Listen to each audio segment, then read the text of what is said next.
정보가 있는 시사 토크쇼 장윤선의 팟짱.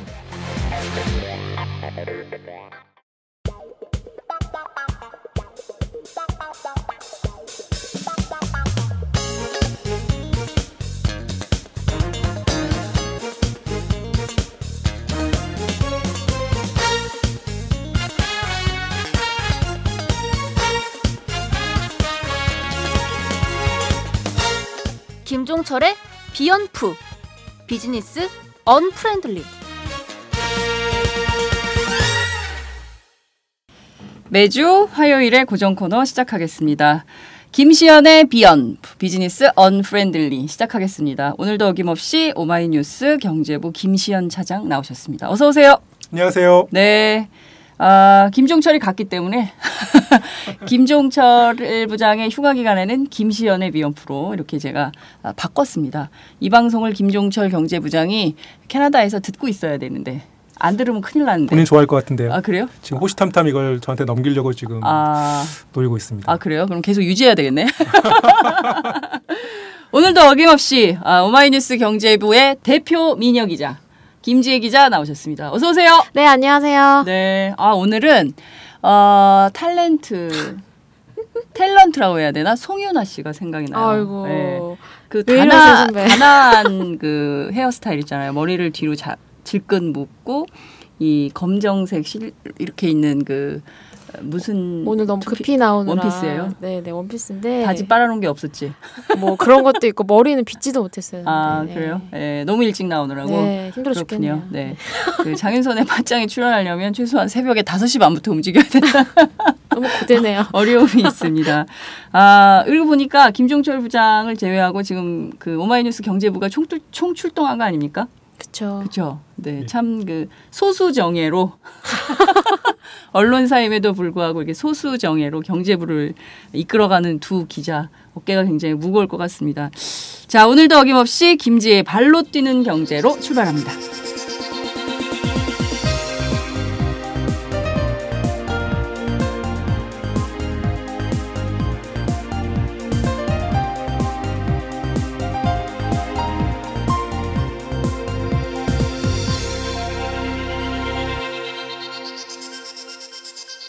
김지혜의 발로 뛰는 경제.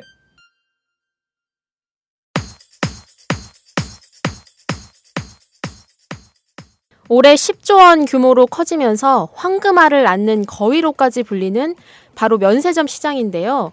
정부가 15년 만에 새로운 면세점 사업자 4곳을 선정했습니다. 대기업 몫인 두 자리는 현대산업개발과 호텔신라 연합인 HDC 신라, 그리고 한화에 돌아갔습니다.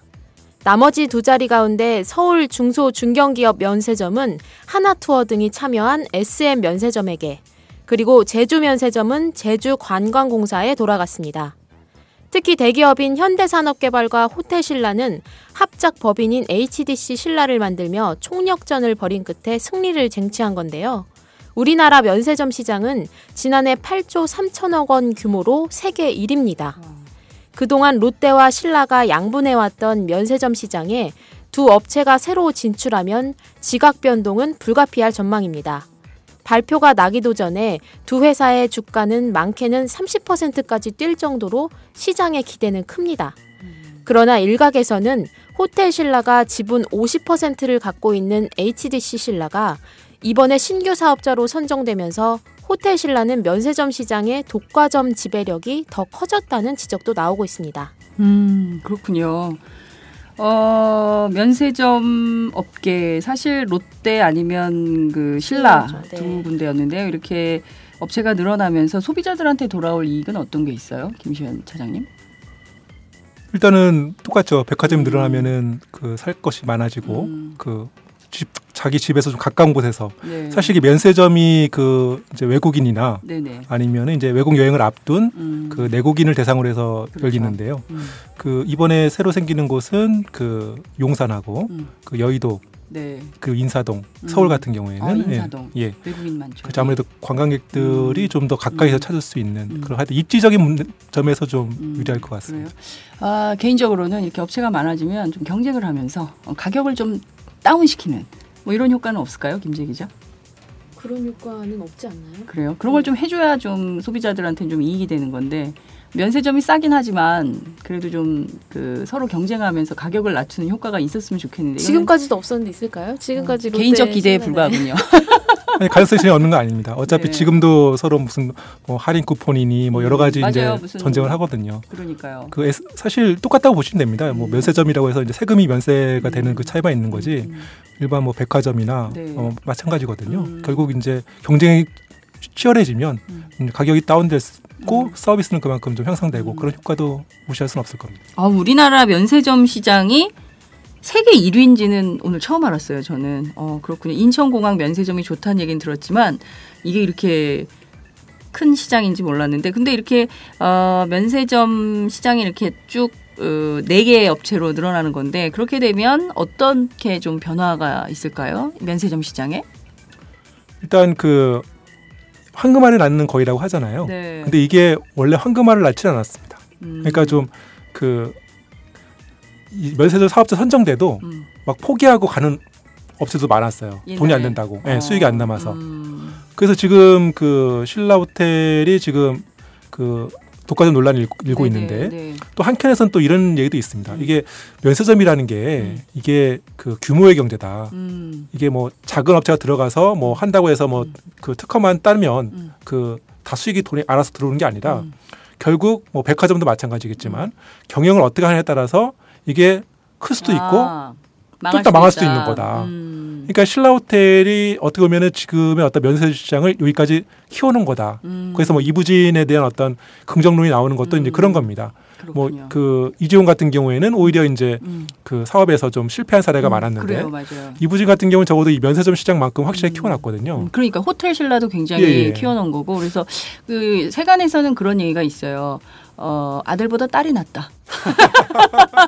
이부진이 일을 더 잘한다. 그래서 아버지를 이부진이 닮은 거 아니냐. 뭐 이런 얘기들도 사실은 그 저작거리 대화에서는 나옵니다. 그래서 사실 그 이부진 사장의 공격적인 리더십이 오늘날 그 삼성 말씀하신 그 호텔 신라라든가 면세점 시장이라든가 이런 것들을 키워나가는 게 아니냐. 뭐 이런 얘기들도 있더라고요. 네. 그 이부진 그 사장이 그 결정적인 게 뭐였냐면 2007년에 이제 인천공항 이제 2차 그 건설 완공을 합니다. 거기에 이제 새로 이제 공항에 입점하는 그 면세점을 뽑는데 이제 그때 이제 신라 호텔이 인천공항에 들어간 거예요. 근데 인천공항의 면세점 문제가 뭐냐면 시내 면세점은 이제 자기 땅 자기 건물에 사니까 사실 돈 들어갈 게 별로 없잖아요. 근데 인천공항에서 이제 입점을 하려면 그 입점료가 엄청납니다. 그러니까 그 수익을 그 비용을 감당하려면 엄청난 수익을 거둬야 돼요. 그렇기 때문에 아무리 섣불리 이제 공항에 입점을 안 했죠. 근데 이부진이 그 결정을 한 겁니다. 공격적으로 공항에 입점하겠다. 그래서 이제 대대적으로 이제 공항에서 그 신라 면세점의 어떤 그 규모를 키우고 때마침 또 이제 중국인 관광객이 몰려왔지 않습니까? 맞아요. 예, 요거가 몰려오면서 그 수익이 이제 바로 면세점 시장이 갑자기 커지는 그게 맞물려서 그것이 됐건 거고 결과적으로 이제 말씀하신 것처럼 이부진의 어떤 경영 능력까지도 인정받는 그런 계기가 됐습니다. 그렇군요. 지금 보니까 발표 나기도 전부터 뭐 두 회사 주가가 뭐 30%까지 뛰었다고 하는데 그 정도로 그럼 시장에서는 이 면세점 시장이 활성화될 거다 이런 기대가 큰 걸로 보는 거. 근데 메르스 때문에 사람들이 올까요? 이제 어떻게 될까요? 이제 일시적이라고 보는 거죠. 이제 메르스 때문에 지금 한 5월 이후 일시적으로 지금 관광객이 줄긴 했지만 장기적으로 봤을 때는 다시 이제 회복할 거다라는 이제 기대감이 있는 겁니다. 그렇군요. 예, 지금 벌써 이제 메르스가 약간 소강 상태로 들어갔고 이제 뭐 조만간 이제 종식선을 하게 되면 이제 관광객들도 서서히 이제 늘어나겠고 그렇죠. 또 이제 중요한 건 내국인이거든요. 어차피 이 면세점 시장은 반반입니다. 그 외국인이 반, 이제 거의 내국인이 한 40~50% 이상을 차지하기 때문에 그 내국인도 이제 해외여행이 더 활성화되면 따라서 이제 면세점 시장의 어떤 매출도 클 수 있는 그런 조건이 형성이 될 거라고 봅니다. 그렇군요. 저는 그런 얘기 들었어요. 어떤 부유층의 며느리가 프랑스의 뭐 면세점에 뭘 사기 위해서 8시간 쇼핑하고 왔다더라 이런 얘기를 제가 듣고 깜짝 놀란 적이 있었는데 어찌됐든 뭔가 무슨 면세점도 세일 같은 것도 하고 막 그렇잖아요. 네. 그럴 때 어떤 막 그 무슨 명품 같은 거를 쟁여서 사고 이런 사람들이 굉장히 많이 소비를 하고 이럴 수도 있을 것 같은데 글쎄 이게 국내 시장에는 큰 영향이 있을까요? 국내 경기 활성화에는 뭐 어떤 영향이 좀 있을까요? 무관하지 않죠. 어차피 이것이 물론 해외 명품이 주로 판매가 되긴 하지만 네. 국내 제품도 판매가 되고 결국 이 수익이 국내로 이입이 되는 거잖아요. 뭐 이를테면 신라 면세점이 돈을 벌면 네. 그 신라 면세점 직원들이나 이제 국내 유입되는데 네. 반대로 네. 우리나라 관광객이 이제 외국 뭐 프랑스 면세점이나 뭐 미국 면세점 가서 물건 산다고 보시면은 그 자국의 이익이 그렇죠. 되는 거다. 결국 이제 우리나라 면세점 시장이 큰 것도 네네. 그 양쪽이 있는 거죠. 국내 외국인이 들어와서 우리 제품을 사주는 것도 있지만 국내 그 관광객들이 그러니까 해외 나가는 관광객들이 네네. 외국에서 살 물건들을 이제 국내 면세점에서 미리 사서 나가니까 그렇군요. 그만큼 이제 그 외화 유출이 뭐 줄어드는 효과도 있는 거죠. 그렇군요. 그 광화문에 동화면세점 있잖아요. 그 부분에 관광버스가 너무 많아가지고 교통 체증이 늘 되거든요. 근데 그렇죠. 얘기를 들어보니까 중국 관광객이 한번 왔다 가면은 싹쓸이가 된대요. 상품이. 우리 생각해보세요. 옛날에 우리 네. 홍콩이나 뭐 가면은 막 단체로 홍콩 가서 뭐 볼 게 뭐 많겠습니까? 그래 뭐 거의 밥통 사오고 막 그런. 절반을 쇼핑하거든요. 그러니까요. 쇼핑하러 간다고 네. 쇼핑 천국이라고 하는 게 이제 그런 거잖아요. 네. 그 현상이 지금 우리나라에서 벌어지고 있었던 거예요. 홍콩의 옛날에 10년 전 그렇죠. 홍콩이 지금은 서울에서 인천공항에서 그런 일들이 벌어지고 있다. 재밌네요. 앞으로 좀 이 시장도 한번 지켜보면서 재밌는 포인트가 있을 때 또 한번 짚어보도록 하죠. 유로화 사용 19개국인 유로존 정상들이 그리스의 추가 개혁안 이행을 조건으로 유럽재정 안정화 기구와 구제금융 협상을 개시하기로 합의했습니다. 17시간에 걸친 마라톤 협상 끝에 합의에 도달한 건데요. 그리스가 요구한 채무 탕감, 헤어컷은 거부됐지만 그리스는 독일 등 채권단이 요구한 거의 모든 긴축 조건을 수용하면서 사실상 백기투항했습니다. 채권단은 상환 기간 유예와 만기 연장 등 채무 경감 원칙에 합의했습니다. 그리스의 유로존 탈퇴, 그렉시트라는 최악의 사태는 피하게 됐지만 앞날이 순탄치만은 않을 것으로 보입니다. 긴축안을 반대해 투표했던 그리스 국민들의 반발로 그리스 집권당 내부나 현 정부가 정치적으로 불안정해질 수 있는 건데요.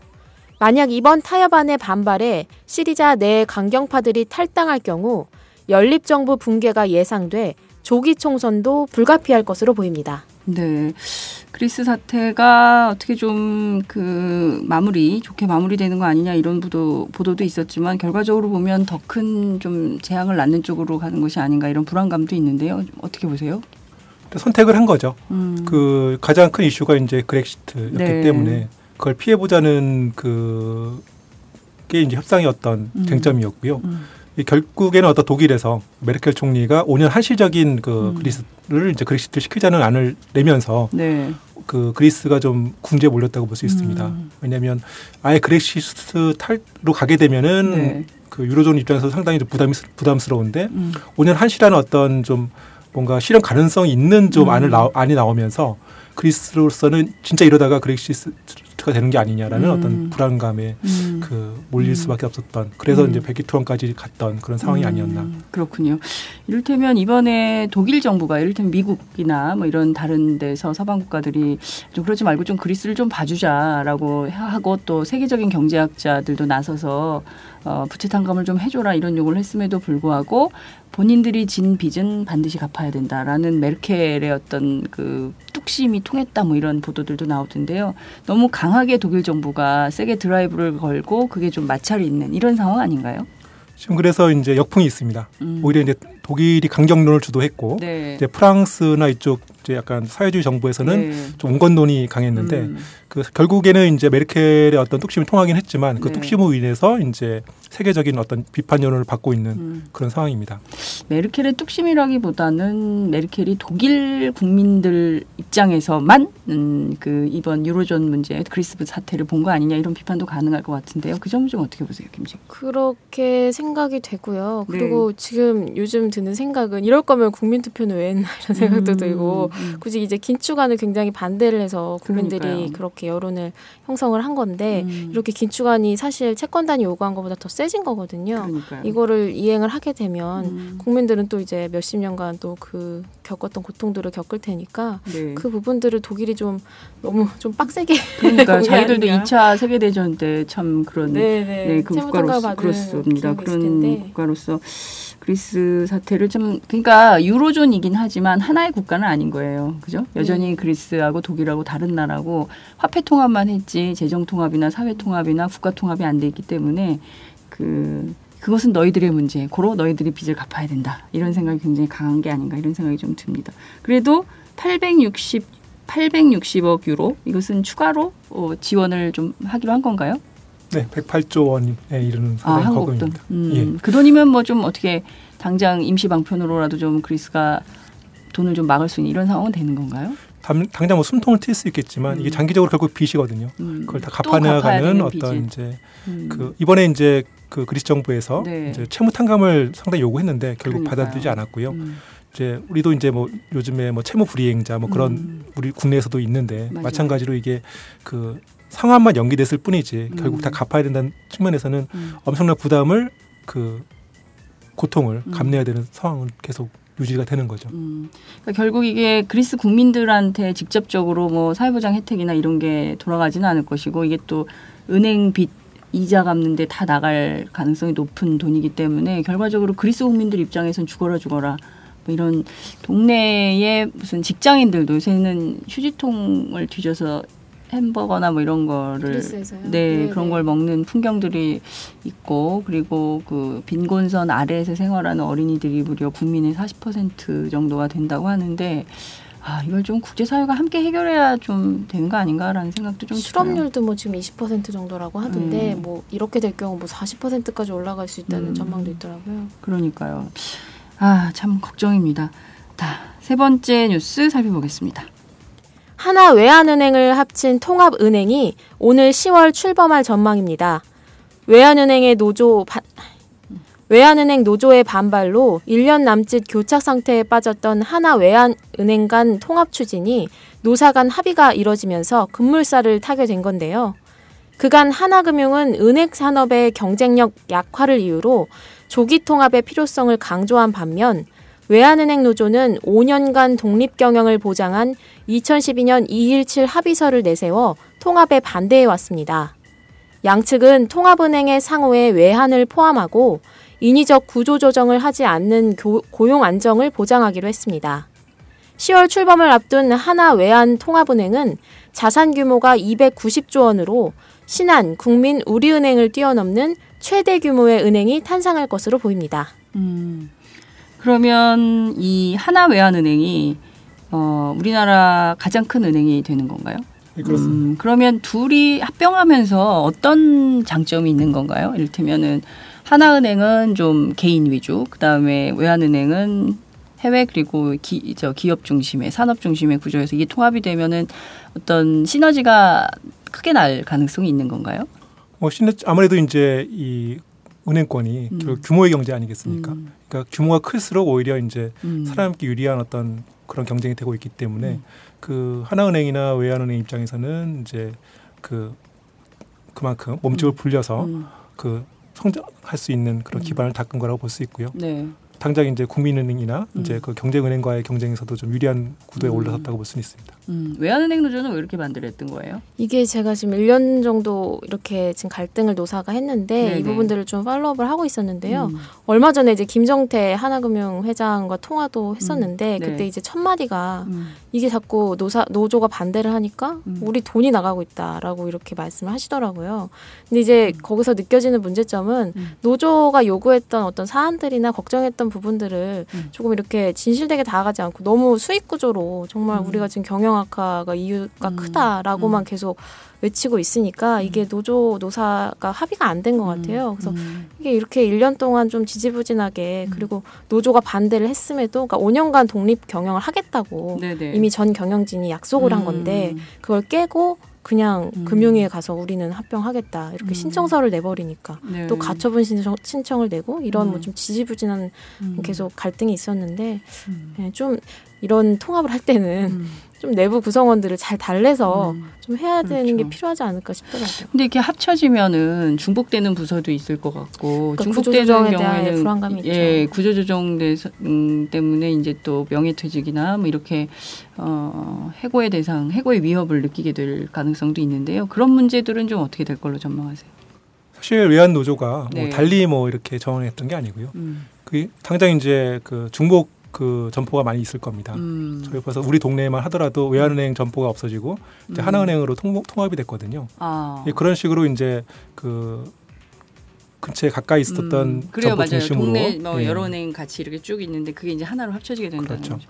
그리고 가뜩이나 지금 또 은행 쪽이 그렇게 사정이 좋지 않습니다. 이게 저금리 시대가 되다 보니까 실질적으로 은행 입장에서도 그렇게 큰 수익이 남을 수 없는 상황이어서 네. 인원 감축을 계속 하고 있는 상황이거든요. 근데 상대적으로 이제 하나은행 쪽에 이제 합병하는 쪽으로 가게 되면 외환은행 쪽에서는 상대적으로 이제 그 피해의식이 커질 수 있죠. 아무래도 인원 정리를 할 때 네. 하나은행 직원들보다는 이쪽에 좀 불이익할 수 있을 거라는 어떤 불안감도 있을 수 있고요.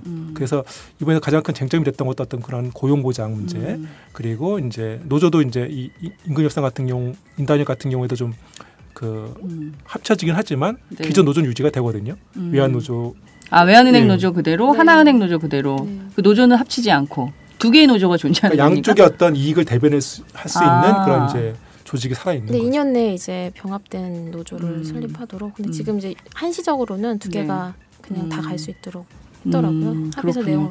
이게 근데 한 조직 안에 두 개의 노조가 있으면 상당히 갈등, 노노끼리 노노 갈등도 있을 수 있을 것 같은데요. 그렇죠. 그러니까 회사 입장에서는 뭐 너희들끼리 해결해라 뭐 이런 식으로 할 가능성도 있고 노노 갈등이 첨예화되면 또 다른 문제가 생길 수도 있고. 지금 그 규모 사이즈로 보면 하나은행이 더 큰데 외환은행이 사실 연봉이 더 높더라고요. 아 그래요? 네, 그래서 그 자부심도 좀 있고 해서 외환은행 측에서는 우리가 약간 좀 숙이고 들어가는 느낌이다. 우리가 연봉도 많고 약간 이런 내부 직원의 이런 좀 반응들도 좀 있더라고요. 갑자기 궁금해졌어요. 외환은행 노조가 그러니까 외환은행 직원들이 더 하나은행보다 연봉이 높으면 이거는 외환은행 연봉에 맞춥니까? 하나은행 연봉에 맞추는 겁니까? 어떻게 되는 겁니까? 이 굉장히 예민한 문제예요. 굉장히 궁금하네요. 제가 이 부분은 추가 취재하도록 추가 취재해서 다음 주에 꼭 얘기해 주세요. 알겠습니다. 예. 어떻게 되는 겁니까? 김시영 기자 이럴 때는. 일단은 이번에 조건에 그게 있어요. 그 더 이상 이제 여기에서 뭐 임금 포함해서 그런 고용 조건에서 후퇴하지는 않는다. 그러니까 현재 외환은행 직원들이 받고 있는 연봉이라든지 그런 고용 조건들은 이제 유지가 되는 거죠. 이제 말씀하신 대로 그럼 하나은행 직원들 걸 올릴 거냐? 네. 그거는 이제 하나은행과 논의할 문제인 거고 일단은 외환은행 자체는 유지가 된다는 쪽으로 지금 하나은행 노조에서는 은근 좋아할 것 같은데요. 우리의 연봉이 그러니까 하나는 나쁠 게 없죠. 괜찮을 것 같은데요. 외환은행 수준으로 또 똑같이 올려줘야 되는 거 아니냐. 왜냐하면 같은 일을 하긴 뭐 워낙 정규직 비정규직 차별도 있기 때문에 어떤 판단을 할지는 좀 지켜봐야 될 것 같네요.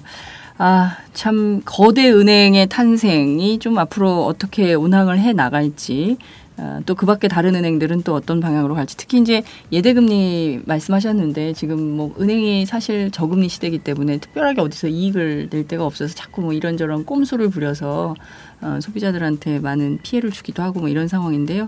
여튼 좀 지켜보도록 하죠. 오늘 말씀 잘 들었습니다. 감사합니다. 네, 감사합니다.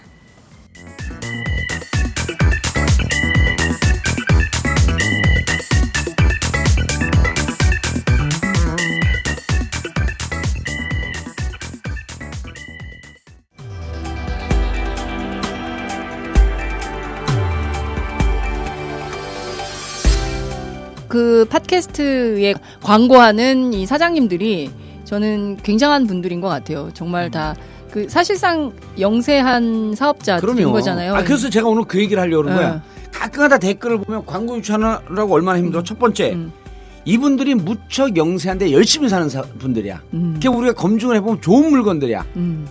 그런데 댓글에다 뭐라 하냐면 광고 많이 나왔구나 스킵했어요.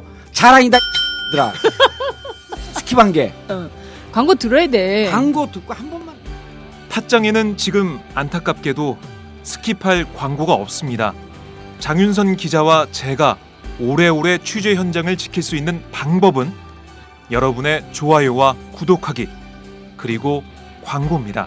팟짱을 응원해 주실 개념찬 광고주를 기다리고 있습니다. 서울 733-5505, 내선번호 108번, 서울 733-5505, 내선번호 108번. 지금 전화 주십시오.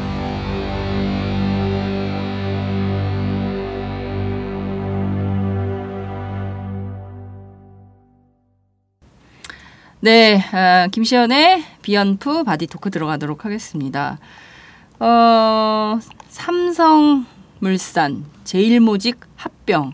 이게 어떻게 될까 많은 사람들이 이제 궁금해하고 있는 상황인데요. 지난 월요일에 눈에 띄는 광고가 하나 실렸더라고요. 삼성물산 주주님들께 간곡히 부탁드립니다. 엘리엇이 합병 주총을 무산시키려고 합니다. 삼성물산과 제일모직의 미래가 방해받아서야 되겠습니까? 뭐 이런 등등의 내용이 있었는데요. 이 광고는 어떻게 해서 나오게 된 거예요? 갑자기 이게 궁금해지네. 사실 어제 뭐 신문뿐만 아닙니다. 네. 뭐 그 방송은 말할 것도 없고 심지어 이제 네이버나 다음 같은 포털에도 온라인 광고가 실렸거든요. 네, 대대적으로 광고를 하고 있는 그렇죠. 거군요. 삼성으로서는 지금 이제 거의 막판에 몰렸다고 볼 수 있는 거죠. 오마이뉴스 광고했나? 안 했나? 아쉽게도 없는 거 같네. 예. 그만큼 이제 삼성 입장에서는 그 한 표 한 표가 지금 절박한 상황이라는 거를 반증하는 겁니다. 그렇군요. 사실 뭐 예전에 같으면은 이렇게 한 주 뭐 소액주주까지 이렇게 신경 쓸 이유가 없었거든요. 무시했잖아요. 소수. 뭐 자기들 표만 있어도 소액주주. 충분히 뭐 다 통과시키고 하기 때문에 그러니까요. 소액주주한테 이렇게 고개를 숙일 필요도 없었던 거고. 그런데 이번 같은 경우는 상황이 좀 많이 달라진 겁니다. 삼성이 완전히 변했다 이렇게 볼 수도 있겠네요. 그죠? 완전히 변했다기보다는요. 뭐 그러니까 잠깐 주주를 뭐, 대하는 태도. 잠깐. 일시적으로. 네, 그런 얘기도 있어요. 이게 네. 뭐 그 선거철 아니냐. 그 정치인들이 선거철에 뭐 시장 가듯이 유권자한테 고개 숙이지만 선거 끝나면 달라지는 것처럼 지금도 좀 자기 급해지니까 이렇게 막 주주들한테 읍소하지만 이렇게, 실질적으로 달라진 거냐. 그거는 좀 두고 아니다. 봐야겠다. 그러네요. 네. 네. 말씀하신 대로 보면 지금 합병에 대한 찬반 의견이 굉장히 팽팽하게 갈리는 상황인 거죠. 그렇죠. 이게 엘리엇 때문인데요. 네. 그 아시겠지만 이제 엘리엇이 지난달에 이제 반대를 선언하고 지금 그 반대표를 결집하고 있습니다. 네. 그 소액주주들 상대로 해서도 설득하고 있고 그 아무래도 해외 투자자 지분이 한 30%가 넘기 때문에 네네. 해외 투자자들을 상대로 적극적으로 그 설득을 하고 있습니다. 그래서 얼마 전에 뭐 자기들이 뭐 수천만 주를 모았다 반대표를 엘리엇에서 네네 네. 주장을 했는데요. 지금 수천만 주면 사실 지분율로 따지면 거의 한 10% 이상, 20% 가까이 되는 지분일 수 있기 때문에 많이 모았네요. 실제로 그 말이 사실이라면 네. 반대표가 더 그 우세할 수도 있는 상황이거든요. 근데 그래서 삼성이 불안하구만요. 그렇죠. 실제 그렇게 모았을 가능성이 있기 때문에 있죠. 물론 이제 아니, 약간의 과장했을 때 수천만 주라는 말이 좀 애매하잖아요. 네. 이게 2천만 주, 3천만 주가 되면 실제로 반대표가 확실한 거고, 아니 네. 반대가 무산이 확실한 거고. 네. 근데 이게 1,000만 주 언저리가 되면 사실 지금 엘리엇이 확보한 주식이 이미 1,000만 주가 넘거든요. 자기들 주식만 갖고 그렇게 얘기할 수도 있는 거고 하기 때문에 좀 애매모호합니다. 이 네. 수천만 주라는 그리고 표현이. 그 정보는 공개하지 않겠죠, 엘리엇이. 그렇죠. 그러니까 공개해서 안 삼성이 되죠. 불안한 거예요. 네. 그렇군요. 그러면 엘리엇은 지금 어떻게 대응을 좀 하고 있어요? 삼성이 지금 거의 뭐 애국심에 호소하고 있잖아요. 삼성을 도와주십시오. 막 이렇게 투기 자본에 굴복해서는 안 되는 거 아닙니까? 뭐 이런 식으로 가고 있는데 엘리엇은 지금 어떻게 대응을 하고 있습니까? 참 이것도 재밌는데요. 네. 아까 말씀드린 대로 그 삼성이 이제 애국심에 호소하지 않습니까? 네. 그러니까 어제 엘리엇에서 재밌는 사진 하나 공개했어요. 어떤 사진이요? 그 지금 엘리엇 회장이 그 폴 싱어라는 회장인데 네. 이분이 그 2002년에 그 한일 월드컵 할 때 그 한국 독일 그 4강전 있지 않았습니까? 상암동 월드컵 그 경기장에서 그 앞에서 이제 그 붉은 악마 그 빨간 티를 입고 그 모자 쓰고 응원했어요. 네, 그 기념 사진을 그 올린 거예요. 그럼 우리 회장님이 이 한국에 대해서 그 애정을 갖고 있다. 그 뉴욕에서 이렇게 경기를 보러 왔을 정도로 큰 애정을 갖고 있다. 그러니까 쉽게 말하면 그 삼성의 애국심에 대해서 우리도 한국 좋아한다. 그렇게 이제 맞벌 놓은 거죠. 네, 그렇군요. 지금 보면 대항이 삼성의 애국심 마케팅 대 엘리엇의 붉은 악마 마케팅 이렇게 봐야 그렇죠. 되겠네요. 누가 이길지 게임 같은 느낌이 좀 드는데 17일이 디데이라면서요. 그죠? 이날이 디데이인 이유가 뭡니까? 17일 날 이제 합병 그 안을 승인하는 주총이 열립니다. 네. 그 제일모직도 열리고 삼성물산도 열리는데 네네. 아무래도 이제 관심은 이제 삼성물산 주총에 쏠리고 있습니다. 그날 9시 이제 AT 센터 양재동에서 하게 되는데 네. 그 이제 얼마나 이제 많이 참석하냐도 중요하고요. 그 과연 찬성표가 얼마나 나올 거냐, 네. 반대표가 얼마나 나올 거냐. 지금 일단 그 합병안이 통과되려면 네. 그 주총 참석한 의결권의 한 3분의 2 이상이 찬성을 해야 됩니다. 그 66% 이상이 찬성을 해야 되고요. 네. 거꾸로 이제 3분의 1 이상이 반대하면 무산됩니다. 그래서 지금 주총 참석률이 얼마나 될까 이제 중요한데 보통 이제 일반적으로 주총 네. 참석률이 한 70% 정도라고 해요. 그런데 이제 이번 합병권 워낙 지금 국민적 관심사 아닙니까? 네. 그래서 이제 80%까지도 갈 거라는 이제 전망이 나오는데 많이 참여할 것이다. 네. 그래서 이제 70%라고 한다면 네. 그 46.7% 이상이 돼야 통과. 80%면 53% 정도가 돼야 통과됩니다. 그렇군요. 이게 딱 정해져 있군요. 그렇죠. 70%가 참석하면 46.7, 80%가 참석하면 53.3. 그게 이제 3분의 1을 계산한 겁니다. 3분의 1을 뭐 계산. 75%가 될 수도 있고 이제 그럼 또 달라지겠죠. 그렇군요. 그런데 이제 지금까지 확실한 찬성표가 얼마냐 한번 따져볼까요? 네. 일단 뭐 이건희 회장 포함해서 그 삼성 계열사들 뭐 해서 삼성 특수 관계인 지분이 있습니다. 네네. 아주 확실하죠. 예, 13.82%입니다. 여기에 이제 그 얼마 전에 이제 자사주를 매입한 그 백기사, 백기사 흑기사 할 때 백기사죠. 네. KCC가 5.95%를 확보하고 있습니다. 그러니까요. 예. 그리고 이제 이게 좀 애매한데 국민연금. 이 국민연금이 얼마 전에 이제 찬성을 표명은 아니고 찬성을 결정했다는 얘기가 이제 언론에 나왔죠. 네. 왜냐하면 이제 국민연금에서 그 11.21%를 갖고 있어 최대 주주예요. 삼성물산에. 네, 그러네요. 그러니까 삼성 국민연금이 찬성하느냐 반대하느냐에 따라서 이제 그러게요. 그 좌우가 되는데 그 지난주 금요일 날 모여서 그 결정을 했다고 합니다. 네. 찬성 결정을 했다고 하는데 일단 공식적으로 발표하지 않았어요. 그러니까 주총 날 당일 날 발표하겠다. 그러니까 뭔가 좀 냄새가 나는 거죠. 근데 이렇게 삼성에 합쳐도 뭐 로비 받았을 가능성 뭐 이런 것도 있을까요? 그 무시할 수 없습니다. 이게 삼성의 영향력에서 네. 이게 사실 국민연금이라는 것이 국가기관에 가깝거든요. 아니, 저도 관계가 돼 있어요. 우리 여기 셋 그렇죠, 있는데 우리 다 국민연금 가입하고 있지 않습니까? 예. 근데 돈은 정부에서 관리하죠. 그러니까요. 그러니까 이제 정부 입김이 좀 반영이 됐지 않았을까. 예, 그런 좀 얘기가 있고 네. 일단 좀 정리를 더 해보면 네. 이제 이렇게 다 합해도 31%, 정확하게는 30.99%입니다. 네. 아까 말씀드렸을 때 이제 46에서 53% 정도 돼야지 이제 찬성이 된다고 하는데 네. 한 15에서 20% 정도는 더 확보해야지 이제 그러네요. 아슬아슬하게 석거리를 할 수 있는 거죠. 그러니까 삼성이 굉장히 불안한 상황이긴 하겠네요. 다 끌어모아도 지금 약 15에서 한 20% 정도는 좀 부족한 이런 네. 상황인 거잖아요. 근데 이제 그 여기에 네. 그 국내 기관 투자자들 있지 않습니까? 네네. 무슨 이제 뭐 펀드 매니저라든지 그런 자사 운용사들 그 지분이 한 11% 정도가 되는데 예. 국내 기관 투자자들은 아무래도 삼성 편을 들지 않겠느냐. 그렇게 되면 이제 한 40% 되는 거죠.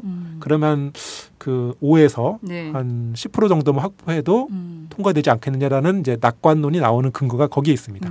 그렇군요. 근데 이번 메르스 사태 때 삼성이 보여준 게 너무 좀 그래서 사람들이 어떤 선택을 할지는 좀 봐야 될 것 같은데 공익적 가치가 있는 거냐 이 판단이 굉장히 중요한 것 같은데요. 여하튼 이거 재밌네요. 표 계산을 쭉 해보는 건데 네. 그러면 합병 반대 진영은 좀 어떨까요? 얼마나 모았습니까? 예. 그것도 만만치 않습니다. 자, 일단 확실한 반대표 볼까요? 네. 엘리엇이 그 7.12%죠. 거기에 이제 일성 신약이라는 제약업체가 있습니다. 그래요? 이게 무슨 회사예요? 이게 제약업체예요. 그것도 이제 제약회사. 큰 업체는 아니고 이제 메이저는 아닌데 네. 그 아주 그 CEO라는 분이 아주 좀 그 강단이 있으시더라고요. 한국 기업인 거죠? 예. 네. 우리 그 주주한테 손해 보는 걸 왜 하냐. 즉 이 삼성물산 주주 입장에서는 이게 손해라는 건 확실하거든요. 네. 왜냐하면 지금 합병 비율이 1대 0.3인데 그러니까요. 예. 이거는 이제 삼성물산 주주 입장에서 냉정하게 보면은 받아들여서 안 되는 사실 네. 조건인 겁니다. 그렇죠. 오히려 이제 제일모직보다 훨씬 더 큰 회사거든요. 삼성물산이. 그러니까요. 네. 예. 그래서 이제 일성신약은 소신 있게 우린 반대하겠다. 주주의 이익을 대변하겠다. 그렇죠. 네, 우리는 이 합병에 반대한다. 이런 거고요. 그래서 일성신약 주 지분이 2.11%입니다. 오, 그렇군요. 꽤 되네요. 그리고요. 네. 그리고 이제 네덜란드 연기금 이런 이제 해외 투자자죠. 해외 그러네요. 기관 투자자입니다. 이런 큰 손들이 보통 이제 0.35% 정도 있고 이걸 다 합치면은 한 10% 정도 됩니다. 9.89% 정확하게는. 많지 않네요. 얼마 안 되죠. 네. 근데 생각해 보시죠. 그 아까 반대표는 3분의 1 이상만 반대하면 돼요. 이게 뭐 50% 그 과반만 넘기면 되는 게 아니라 3분의 1을 확보해야 되기 때문에 네, 네. 3분의 1 그러니까 한 거꾸로 그 10%에다가 13%에서 17%만 더하면 반대표를 확보하면은 그러니까 삼성이 훨씬 더 많은 걸 모아야 되고 그렇죠. 엘리엇은 한 13% 정도만 모으면 그렇죠. 반대를 가결하게 결정할 수 있는 그런 그 입장에 선다 이런 거죠. 결과적으로 서로 비슷한 조건이고요. 아까 말씀드렸다시피 이제 삼성 쪽에는 이제 국내 기관 투자자들이 있다면 네. 여기에는 이제 해외 투자자들이 있습니다. 아. 나머지 한 그 25.85%거든요. 그러니까 아까 말씀드린 반대표 빼고 네네. 그 일반적인 이제 또 여러 가지 기관 투자자들 있지 않습니까? 입장을 표명하지 않은 그러네요. 이분들이 한 25.85% 그리고 이제 나머지가 소액 투자자들인데 네네. 이 소액 투자자들도 찬반이 엇갈리고 있습니다. 이 합병 반대를 하는 지금 소액주주 연대도 이제 만들어졌고요. 적극적으로 지금 그 엘리엇의 그 위임권을 넘기는 그런 소액주주가 늘고 있거든요. 네. 이분들의 어떤 표도 모이면 만만치 않다는 겁니다. 그래서 지금 삼성이 더 적극적으로 지금 매달리고 있는 겁니다. 그렇군요. 지금 보면 양측 간의 팽팽한 긴장감이 굉장히 팽배해 있다 이런 느낌을 받게 되는데요. 사활이 걸린 전투가 벌어지고 있는 이런 상황이네요. 그죠? 그렇습니다. 자, 그런데 17일이 디데이라고 하셨는데 그러면 사흘 남은 거예요. 그죠? 네. 오늘이 14일이니까 사흘 동안 과연 이게 어떻게 사건이 전개될까, 어떻게 마무리될까, 뭐 양측이 정말 발이 바쁘게 돌아다니겠다 이런 생각이 좀 들기도 하는데요. 쭉 한번 돌아보죠. 그동안 이게 어떤 일들이 좀 진행이 된 건지 이것도 좀 정리가 좀 필요할 것 같아요. 네. 그 지난 6월 9일날 이제 우리 김종철 기자가 그 출연해서 당시 상황을 잘 분석했는데요. 네. 이제 그 뒤 사건들을 중심으로 좀 말씀을 드릴게요. 일단 뭐 삼성물산과 제일모직이 지난 5월 말에 합병 선언하는 건 다 아실 거고요. 그리고 이제 엘리엇이 이제 6월 초 반기를 들고 그 법원에 이제 소송을 제기했습니다. 그 두 차례 소송을 제기했는데 하나는 이제 합병 주총을 막아달라. 쉽게 말해 합병 결의를 막아달라는 요청이었고요. 네. 또 하나는 아까 이제 말씀드린 백기사. 그러니까 KCC한테 이제 5.95%를 매각했는데 그거를 의결권을 무효화해달라. 왜냐하면 이제 자사주를 매각하는데 이게 원래 이제 주주 평등주의에 입각해서 그 기존 주주한테 골고루 이제 배분해야 된다는 어떤 그런 원칙 같은 게 있어요. 네.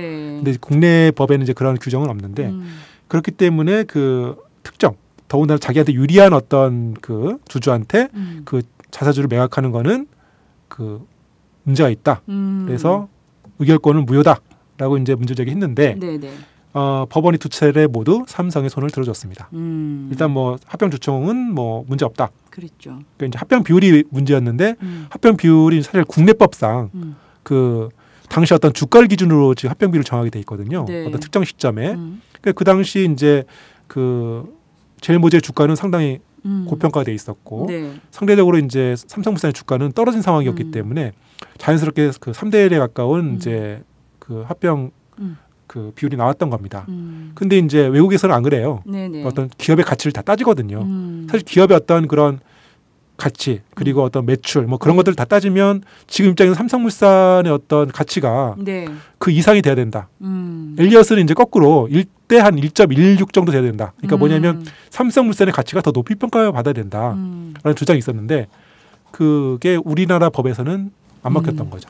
그렇군요. 이게 보니까 사실 삼성이 국내 기업이긴 하지만 그럼에도 국내 기업이기도 하지만 어떻게 보면은 글로벌 기업 아닙니까? 그리고 또 다국적 기업인데 이게 국내적인 현안으로만 국내적인 이슈로만 볼 수 없고 해외 투자자들이나 이렇게 투기자본이나 이런 측에서도 이해가 될 수 있는 결정이 내려져야 되는데 어찌됐든 지금 말씀하신 대로 그 법원이 그러니까 서울중앙지방법원이 엘리엇이 낸 가처분 신청 요것도 다 기각을 했잖아요. 그죠? 네. 당시에 뭐 이게 끝난 거 아니냐. 그래서 대부분 사람들은 이 소송 끝났다 이렇게 보는 분들도 계시거든요. 그래서 이게 어떻게 돼가고 있는 건지 그리고 당시 이 소송은 또 좀 어떻게 봐야 되는 것인지 어떤 의미가 있는 건지 좀 어떻게 봐야 될까요? 정확한 포인트를 짚어주셨는데요. 사실 이게 여론 싸움이거든요. 명분 싸움이고.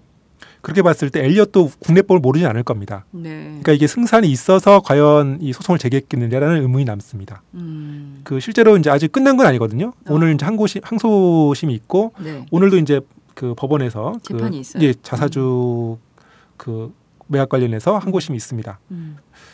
그러니까 엘리엇으로서는 일단 그 국내 법원이 자기들 손을 들어줄 수는 없을 거라는 걸 알면서도 이 삼성물산 합병에 대한 어떤 비판적인 여론을 결집하는데 이 소송을 활용했을 가능성이 높은 거죠. 실제로 효과를 거뒀습니다. 네. 네. 왜냐하면 이제 자사주 매각 문제 특히 이거는 뭐 참여연대나 어떤 이런 야당 그리고 소액주들 사이에서도 민감한 문제거든요.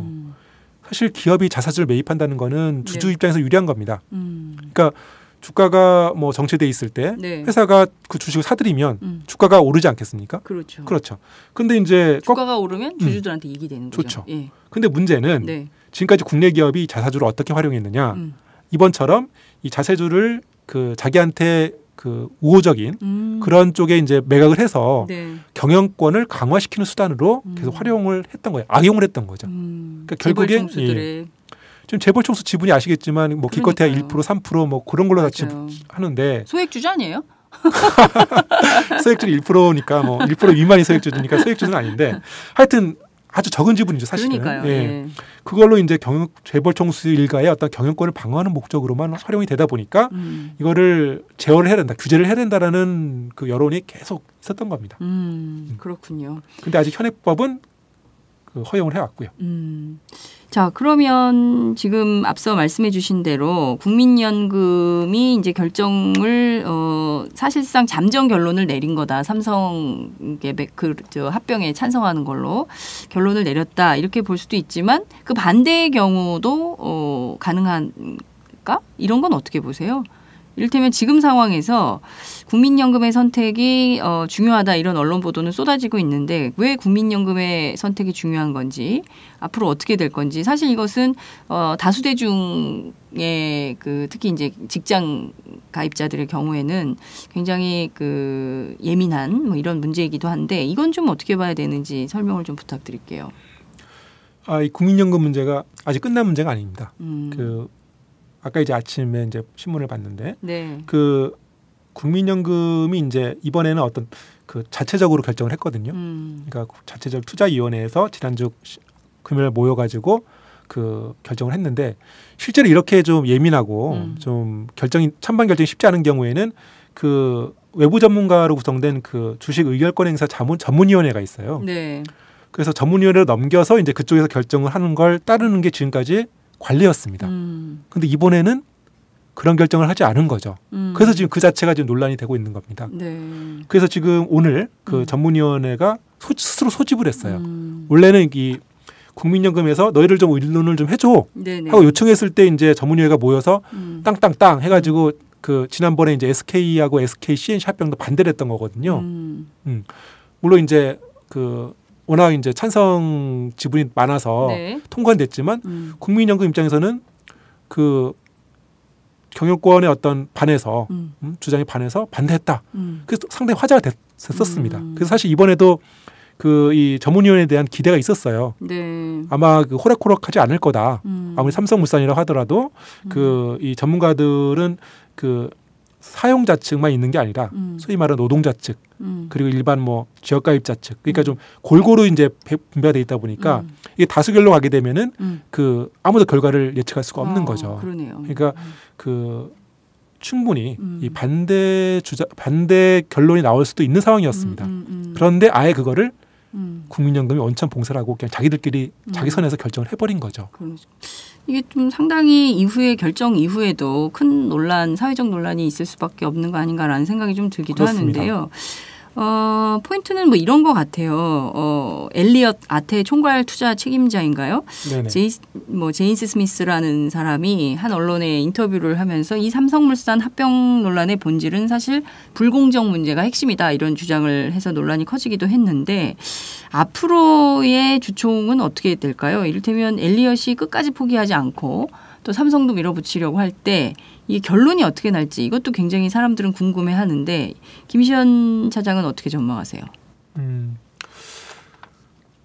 이제 뭐 투표는 열어봐야 합니다. 아까도 말씀드렸다시피 네. 모르는 건데 일단은 그 통과가 됐을 경우에 어떤 시나리오가 있을 거고요.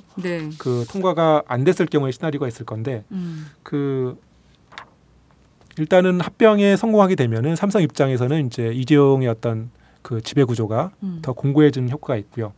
반대로 이제 엘리엇이 승리한다. 그러니까 네. 합병이 무산된다고 하면은 엘리엇의 어떤 뭐 경영 간섭이라고 해야 되나요? 적극적으로 어떤 삼성의 지배 구조에 개입할 가능성이 높습니다. 그렇게 되면 삼성 입장에서는 그 이재용의 어떤 그 승계 구도에 네. 큰 차질이 불가피할 겁니다. 어떤 뭐 승계에 성공하더라도 네. 상당한 출혈이 불가피할 거고요. 그렇군요.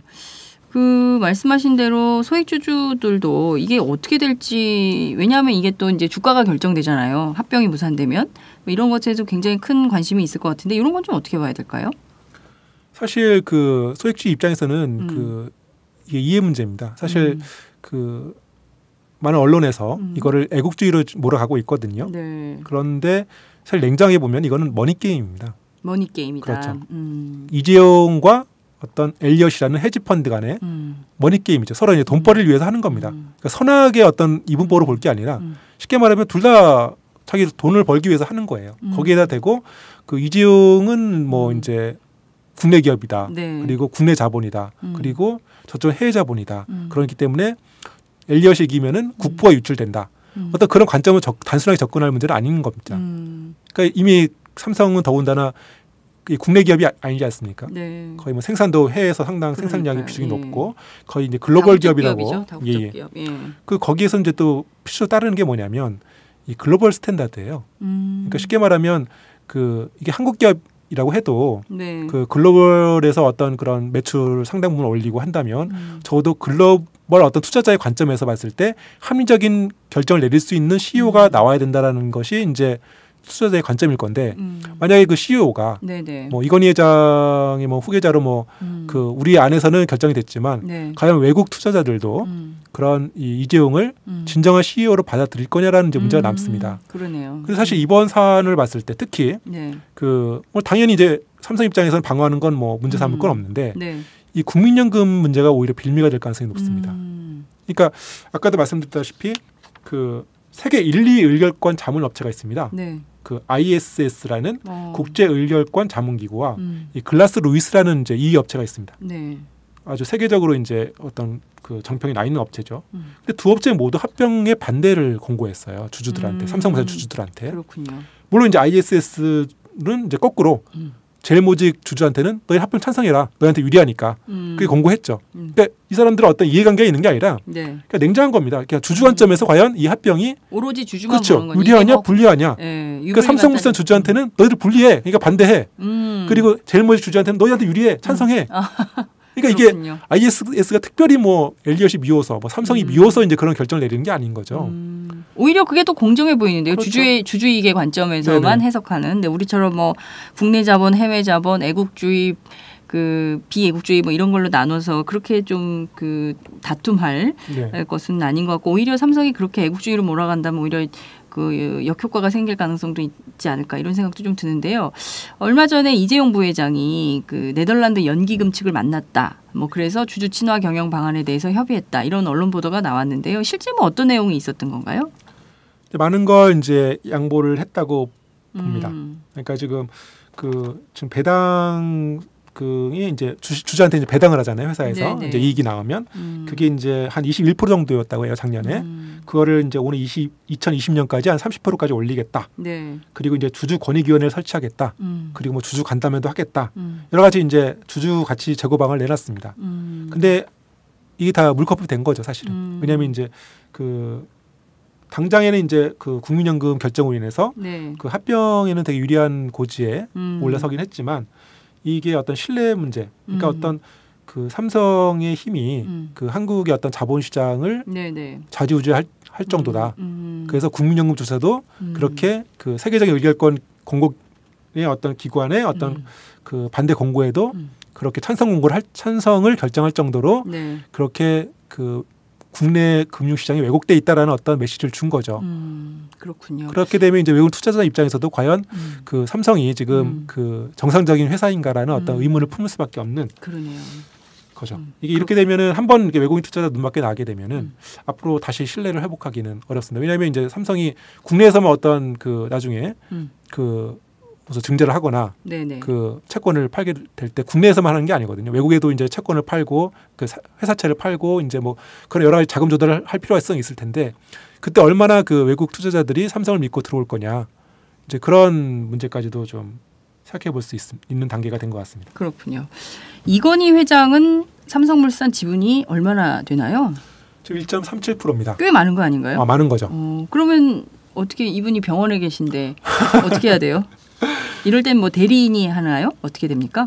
예, 이제 많이들 궁금하시는 것 같은데요. 네. 사실 뭐 그 이건희 회장이 지금 이제 뭐 병상에 누워서 거의 의식이 없는 상태여서 뭐 본인이 직접 뭐 주총장에 나올 수는 없는 거고요. 네. 그 아무래도 이제 그 대리를 해야 되는데 이제 그렇지 않아도 삼성에서 이미 삼성 임원 중에 한 명을 그 대리인으로 정해가지고 이제 포괄적 위임이라고 합니다. 포괄적 위임 형태로 그 계열사 주총장에 가서 자기가 의결권 행사하게끔 그렇게 이미 조치를 다 해놨고요. 이미 뭐 작년부터 계속 그런 식으로 지금 그 의결권 행사해 왔다고 합니다. 그러니까 뭐 크게 뭐 영향은 없을 거라고 보시면 될 것 같습니다. 그렇군요. 이번에 삼성 엘리엇을 SK 소버린하고 비교하는 분들이 되게 많던데요. 그때하고 좀 차이가 있다면 뭐 어떤 게 있을까요? 다릅니다. 일단은 뭐 소버린은 작정하고 이제 SK 경영권을 노리고 들어왔었죠. 그러니까 자기들이 이제 그 SK 경영을 자기들이 차지하겠다. 그러니까 공격적으로 들어왔죠. 네. 그리고 기간도 상당히 길었습니다. 그런데 이제 엘리엇은 사실 합병안에 반대를 했지 어떤 경영권을 자기들이 얻겠다라고 이야기한 건 아니거든요. 네. 아까 이제 말씀하신 그 스미스 대표 인터뷰에서도 우리는 그 경영권에는 관심 없다. 이재용의 어떤 경영권 승계는 자기들도 인정한다. 다만 이제 공정하게 해달라. 절차를 공정한 절차를 밟아달라. 이제 그렇게 요구한 거거든요. 네. 그 뭐 소액주주들 반응도 다르지 않아요. 그 SK 소버린 사태 때도 사실 그 지금보다는 오히려 더 강했다고 볼 수도 있습니다. 그 장하성 고대 교수 아시죠? 유명한 소액주주 운동하신 예. 그분이 앞장서 가지고 이제 직접 중재도 하시고 이런 그 소버린 사태를 계기로 해서 어떤 그 재벌 총수 일가 중심의 어떤 그 왜곡된 그런 지배 구조를 좀 개선하자 그런 움직임이 상당히 일었고 사실 소버린에 대해서 아무리 헤지펀드고 이제 벌처펀드라는 걸 다 알면서도 일정 정도 그런 역할을 해줄 거라고 이제 기대를 했습니다. 그런데 결국에는 달라진 건 없었고 결국 소버린만 거의 이제 9천억 원에 가까운 1조 원에 가까운 거의 시세 차익을 거두고 먹튀를 했죠. 소버린. 네. 그래서 사실 그때 그 소액주주 운동 진영도 타격을 좀 많이 받았습니다. 그래서 이번에도 사실 좀 조심스러웠어요 초반에. 원래 엘리엇의 어떤 주장하는 거 다 옳지 않습니까? 뭐 그 소액 그 일부 지분 조금 가진 그 삼성 일가가 그 삼성물산의 어떤 통해서 삼성전자나 삼성생명의 어떤 그를 지배하기 위해서. 그 삼성물산을 제일 먼저 합병한다. 그러니까 지배구조 개선을 해라. 뭐 이런. 그러니까 말은 무슨 삼성물산의 뭐 미래 비전을 얘기하지만 사실 다 알거든요. 이게 이재용 그 승계를 위해서 합병하는 거라는 걸 누구나 다 아는 상황에서 아무도 목소리를 못 냈어요. 그런데 엘리엇이 딱 목소리를 내니까 이게 여론화가 되고 화제가 되고 지금 이렇게 뭐 신문들이 막 여기까지 온 거죠. 얘기할 정도로 왔던 거죠. 그렇군요. 이게 좀 한국 재벌의 독특한 문제들 때문에 이렇게 국제 투기 자본들이 좀 쉽게 흔들려는 그러니까 경영 세습이 우리가 좀 이렇게 돼 있는 걸 잘 알기 때문에 그런 약한 고리를 좀 치고 들어오는 방식으로 하는 게 아닌가라는 생각이 좀 들기도 하는데요. 이 기회에 삼성이 좀 더 좀 새로운 기업으로 발돋움하기 위한 노력을 좀 하면 어떻겠나라는 기대도 해보지만 뭐 과연 그게 그렇게 될까 이런 거는 불가능한 걸로 보이기도 합니다. 자, 그나저나 지금 보면 그 17일 이제 사흘 뒤에 결정이 나게 되는 것인데 만약에 삼성이 이 합병에 성공을 하게 되면 엘리엇은 앞으로 어떻게 할까요? 합병이 성공하게 되면 일단 그 삼성 아까 관계사 지분이 거의 40% 가까이 늘어납니다. 그리고 그 아까 KCC 지분까지 합하면 거의 과반을 확보하게 됩니다. 거의 이제 그 삼성 쪽에 어떤 경영권이 공격받을 가능성이 거의 없어지는 거예요. 아무도 이제 그 침해할 수가 없는 그렇습니다. 그걸 기반으로 해서 더군다나 아까 말씀드렸다시피 그 삼성생명과 삼성전자까지도 그 삼성물산을 통해서 지배하게 됩니다. 그러니까 이제 더 이상 견제가 어려울 상황인데 그렇더라도 지금 무시할 수 없는 게 엘리엇이 얼마 전에 이제 2천억 원을 들여가지고 그 삼성물산 지분을 갖고 있는 삼성 SDI, 삼성화재 지분을 1%씩 사들였어요. 그리고 그 회사한테 합병 반대하라. 이거는 그 주주 입장에서는 손해다. 일종의 경고를 한 거죠. 그렇군요. 그러면 이제 이걸 빌미로 해서 이 뭐 삼성 SDI나 이 삼성화재 같은 계열사들이 반대할 리는 없잖아요, 사실. 그럼 찬성할 가능성이 높은데 그걸 문제 삼아서 또 그 업체 이사를 상대로 해서 또 유법행위 했다 하고 이제 이 어떤 주주대표 소송이나 이런 걸 제기할 수 있는 근거를 마련해 뒀습니다. 네. 이게 뭐냐면 앞으로 삼성 지배구조 문제를 계속 물고 늘어지겠다라는 일종의 경고인 거고요. 네네. 물론 이제 엘리엇 지분은 상당히 줄어듭니다. 삼성물산 지분이 거의 1.84%로 줄기 때문에 그 실질적으로 엘리엇 혼자서 어떤 그 삼성물산을 견제하기는 어려울 거고요.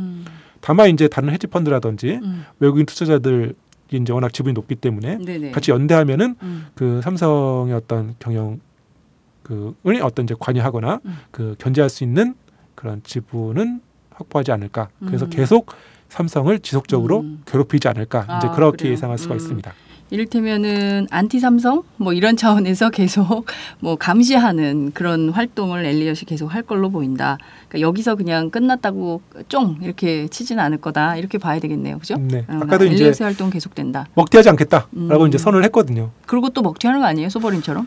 근데 먹튀라는 개념이 좀 애매하긴 한데 네. 일단 7%란 지분이 높기 때문에 만약 이제 합병에 무산이 됐을 경우에 네. 7% 지분을 쉽게 팔고 나가기는 어렵습니다. 그러니까 뭐 장기적으로 네. 뭐 주가를 올려서 그 수익을 거둬서 뭐 나갈 수는 있겠지만 단기적으로 그냥 치고 빠지고 하는 거는 쉽지 않을 거라는 게 이제 본인들이나 주변의 어떤 평가고요. 네. 그 오히려 지금 입장에서는 이제 재계가 오히려 더 불안해하고 있습니다.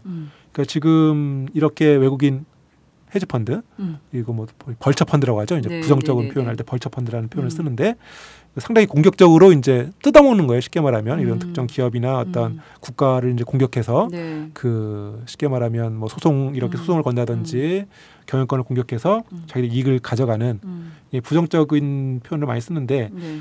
이런 게 워낙 그 국내 기업을 공격할 가능성이 높은데 막상 국내 기업은 방어할 장치가 없다. 그래서 지금 재계에서는 이제 뭐 차등 의결권이나 뭐 포이즌 필 이런 같은 경영권 방어 수단을 마련을 한다. 이제 목소리를 높이고 있습니다. 그렇군요. 근데 이제 문제는 이런 제도가 도입되면 네. 거꾸로 이제 이런 그 재벌 총수 일가의 어떤 경영권을 또 보호해주는 부작용이 있기 때문에 네네. 이 시민단체나 국회 여당에서는 계속 반대를 해왔습니다. 그러니까요. 이게 좀 양날의 칼이 있는 것 같네요. 외국 자본들이 뭐 이렇게 와서 막 흔드는 것도 문제지만 또 재벌 총수 일가의 경영권을 계속 뭐 보장해주면서 소수의 그 지분만 가지고서 뭐 전체 기업을 전체 지배구조를 왜곡시키는 경우들이 많기 때문에 이런 것들도 해결해야 되는 문제들인데 여하튼 기업과 관련된 문제는 계속 뭐 되풀이 반복되는 거 아닌가 이런 생각이 좀 들기도 하네요. 앞으로 그러면 어떻게 될까요? 이재용 부회장 뭐 지금 병석에 누운 아버님도 있고 뭐 이런데 거의 사실상 이재용 부회장 시대가 열렸다 이렇게 언론은 보고 있기도 한데 경영 승계는 좀 무난하게 가겠죠? 어떻게 보세요? 일단은 이제 합병이 성공하면 네. 말씀하신 대로 그 이재용의 경영권 승계가 거의 그 9분응선, 8분응선까지 왔다라고 이제 보시면 될 것 같고요. 네. 다만 이제 이걸로 경영권 승계가 모두 끝나는 건 아닙니다. 일단은 그 삼성전자에서 어떤 이재용의 어떤 지분이 좀 낮습니다. 네네. 그래서 그걸 높이려는 어떤 또 추후에 또 다른 어떤 합병이 있을 수도 있습니다. 추가 합병을 그렇죠. 해야 된다는 거죠. 예. 그렇게 해서 지금 이제 과정을 가만히 보시면 아시겠지만 그 주요 기업에서 주요 이제 삼성의 어떤 주력 기업에서 네. 이재용의 어떤 지분을 계속 늘려가면서 굳이 그 이건희 회장의 그 지분을 물려받지 않더라도 지배권을 확보하려는 과정이거든요. 왜냐? 이재용 사실 이건희 회장의 지분을 물려받으면 편합니다. 근데 막대한 상속세를 지불하게 그렇죠. 되거든요. 그러니까 상속세를 얼마나 돼요? 상속세가? 그게 거의 한 3남매를 합쳐서 한 6조 원에 이를 거라는 얘기가 있습니다. 그렇군요. 그러니까 이러니까 이제 엘리엇이 이거 내려고 합병한다는 얘기도 그러니까 있잖아요. 엘리엇이 이재용 보고 너희가 먹튀다라고 이제 거꾸로 얘기하는 거예요. 너희가 이재용이 먹튀다. 그렇죠. 그러니까 엘리엇 입장에서 볼 때는 자기들도 물론 돈을 노리고 들어왔지만 너희들은 더 큰 도둑놈 아니냐 이제 그 얘기를 하는 거예요. 그렇군요. 예. 막장으로 가고 있군요. 그래서 6조 원이 엄청난 돈이잖아요. 그러네요. 맞아요. 이게 세수로 들어온다고 생각해 보십시오. 우린 좋은데 세수로 들어오면. 자, 이런 사실 뭐 여러 가지 시나리오들이 돌고 있는데 앞으로 좀 그 제일모직 합병뿐만 아니라 다른 그 계열사들에 대한 인수합병이 공격적으로 또 진행이 된다면 그 가운데 엘리엇이 아니라 또 그 밖에 다른 어떤 투기자분들이 들어와서 어떻게 할지 이것도 좀 삼성 입장에서 굉장히 불안한 상황일 수도 있겠다 이런 생각이 좀 들기도 하네요. 앞으로 삼성물산과 제일모직 합병 사흘 뒤에 결정되는 이 상황 어떻게 될지 좀 지켜보고요. 추가로 더 취재해서 얘기할 게 있으면 좀 들어보도록 하죠. 오늘 말씀 정말 잘 들었습니다. 감사합니다. 고맙습니다.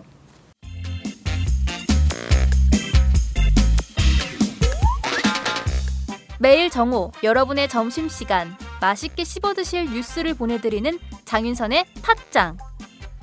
매일나 신선한 뉴스를 맛보고 싶으시다고요? 보수 언론이 대충 훑고 지나간 뉴스 그 이면의 진실을 알고 싶으시다고요? 그렇다면 여러분의 곁에 장윤선의 팟짱이 있습니다. 좋아요와 구독하기로 응원해주세요. 포털사이트 검색창에서 장윤선의 팟짱을 치거나 모바일 앱스토어에서 팟빵 클릭 후 장윤선의 팟짱을 들러주세요. 요거 재밌네 할 때는 과감하게 좋아요를 눌러주세요. 여러분의 꼼꼼한 사랑이 팟짱을 키웁니다. 장윤선의 팟짱, 애청자 여러분, 좋아요와 구독하기 꼭 부탁드립니다.